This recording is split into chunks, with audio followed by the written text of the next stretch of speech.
सांग बाबा. केलं का चालू मामू?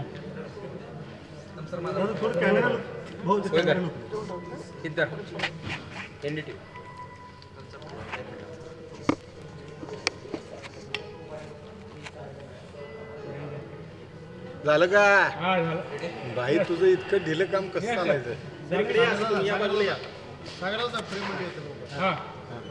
रोल भाऊ काय सांगाल का? प्रणिती शिंदे म्हणतायत आरोप केलेले आहेत, पैसे वाटप करत असल्याचं पालकमंत्र्यांनी असं प्रणिती शिंदे म्हणतात.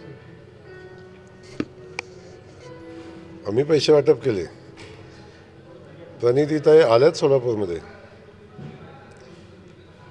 ताईंना त्या काही सोलापूरच्या खासदार आहेत असं इथल्या जनतेलाही वाटत नाही.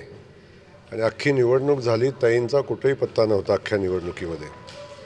आणि दिल्लीत राहून या सोलापुरात काय चाललं हे त्यांना कसं समजलं त्यांना माहिती नाही.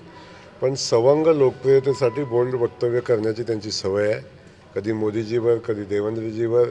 आणि प्रसिद्धीचा स्टंट करायचं आणि त्यासाठी काय बोललं पाहिजे याचा चांगला अभ्यास त्यांचा आहे.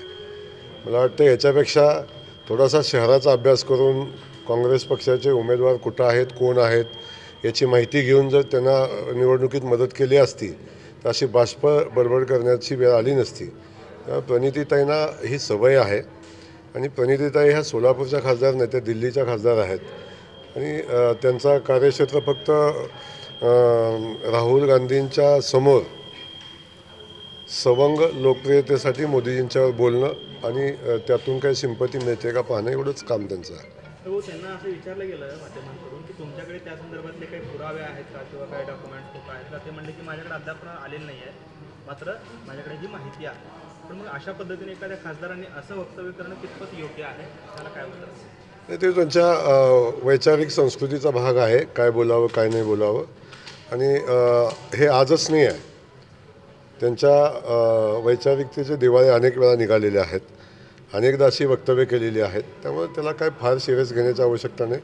मग आता शहरच त्यांना सिरियस घेत नाही, काँग्रेस पक्षही त्यांना सोलापूरचा सिरियस घेत नाही. माझं त्यांना आव्हान आहे, फक्त शहरामध्ये उभा राहिलेल्या उमेदवारांची नावं त्यांनी सांगून दाखवावी काँग्रेस पक्षाची. बाकीच्या पक्षाचा विषय लांबचा आहे, काँग्रेस पक्षाच्या लोकांची नावं सांगावीत त्यांनी. भाऊ, ज्या ईव्हीएमवर हाताचं चिन्ह आहे ते बटन दाबलं जात नसल्याची तक्रार देखील त्यांनी केली, आरोप देखील केले.